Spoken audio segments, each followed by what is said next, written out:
ఏం చేశాడు తెలుసా దేవుడు? నీకు అధికారం ఇచ్చాడు. ఏమిచ్చాడు? ఇప్పుడు వాటితో పోరాడుతా ఉన్నప్పుడు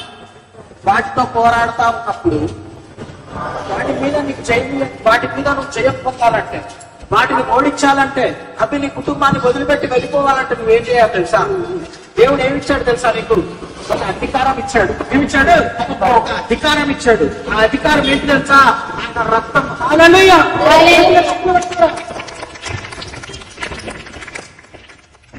ఏం చేశాడంటే ఆ దురాత్మకి ఒకసారి కోటింగ్ పడిందా? కొట్టాడా దేవుడు? తుప్పు రేకొట్టాడా? ఎవరిని? సాతాన్ని కొట్టి పరలోకం నుంచి తరిమేశాడుగా. ఇప్పుడు ఆయన ఎవరంటే భయం? ఎవరంటే భయం? యేసయ్య అంటే భయం. కాబట్టి ఇప్పుడు ఈ భర్త గందరగోళం చేస్తా ఉంటే నువ్వేం చేయాలి? వాడిని పీడిస్తున్న ఆ దురాత్మకు ఎవరి పేరు చెప్పాలి? బాబు, నేను ఒక ఆయన తుప్పురే కొట్టాడు, గుర్తుందా? ఇది ఆయన చెప్పాను, నేను నా కుటుంబాన్ని ఏం చేయలేదు, యేసు నామములో వెళ్ళిపోవచ్చు చెయ్యాలి. అంటే జాగ్రత్త, తప్పుడు ఆలోచన చేయడం అన్ని ఒక ఆత్మ, మీరు కాదు. మీతో తప్పు చేపిస్తా ఉంది, మీతో తప్పుడు ఆలోచన చేపిస్తా ఉంది, నీ జీవితాన్ని పతనం చేయాలని చేపిస్తా ఉంది. వ్యభిచారం చేయకూడదు, దొంగతనం చేయకూడదు. దేవుడికి అయిష్టమైన అయ్యి నువ్వు కాదు చేసేది, నువ్వు కాదు చేసేది. ఎవరు చేస్తా ఉన్నారు? ఎందుకంటే వాటి ద్వారా నాశనం ఉంటే చచ్చిపోతే ఎక్కడికి వెళ్తావు తెలుసా? డైరెక్ట్ గా టికెట్ తీసుకొని నరకానికి తెలుసు.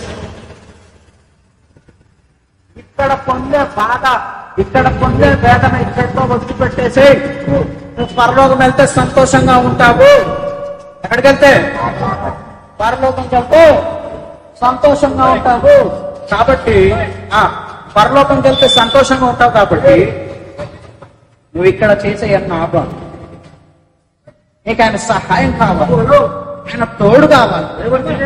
కాబట్టి నువ్వు అది ఆయన అడగగలిగితే, నువ్వు వాటి మీద జయం పొందగలిగితే, నువ్వు మళ్ళీ తప్పుడు ఆలోచనలు, తప్పుడు నిర్ణయాలు తీసుకోలేవు. ఎప్పుడైతే అలా తీసుకోకుండా ఉంటావో అప్పుడు నీ బ్రతుకు మారిద్ది, నీ జీవితం మారిద్ది. నువ్వు జీవితం మారితే నీ పిల్లల్ని మాట వింటారు. ఏం చేస్తారు? నీ భర్తలు మారుతారు. ఈ గంజాయిల నుంచి, ఈ తాగుళ్ళ నుంచి, ఆ సొల్యూషన్ల నుంచి, ఆ దొంగతనాల నుంచి నీ భర్తలు మారుతారు, నీ పిల్లలు మారుతారు. ఎప్పుడైతే మారుతారో అప్పుడు మీ కుటుంబం చనిపోతే ఎక్కడికి వెళ్ళింది? అలా మీరు వెళ్ళకూడదని ఎవరి ప్రయత్నం? ఈ జీవితం నాశనం అవ్వాలని ఎవరి ప్రయత్నం? అది నువ్వు తెచ్చుకోగలిగితే నువ్వు ప్రార్థన ఏం చేస్తావు? ఏం చేయాలి? ప్రార్థన చేసి నీ కుటుంబం పోరాడుతున్న పరిస్థితుల మీద నువ్వు విజయం తెచ్చుకోవాలి. ఆమేన్, హల్లెలూయా. ఈ బాధలు, ఈ వేదనలు ఇక్కడ ఈ భూమితో వెళ్ళిపోవాలి. నువ్వు అలా నీ కుటుంబాన్ని మార్చుకోలేకపోతే, నీ కుటుంబాన్ని నిలబెట్టుకోలేకపోతే, నీ జీవితాన్ని నిలబెట్టుకోలేకపోతే, నీ పిల్లల్ని నిలబెట్టుకోలేకపోతే నీ భూమిలా బాధలు పడతావు, చచ్చిపోయాక కూడా బాధపడతావు. ఇది పెట్టుకో, ఈ జీవితం బతుకున్నంత వరకే ఏంటి ఈ జీవితం.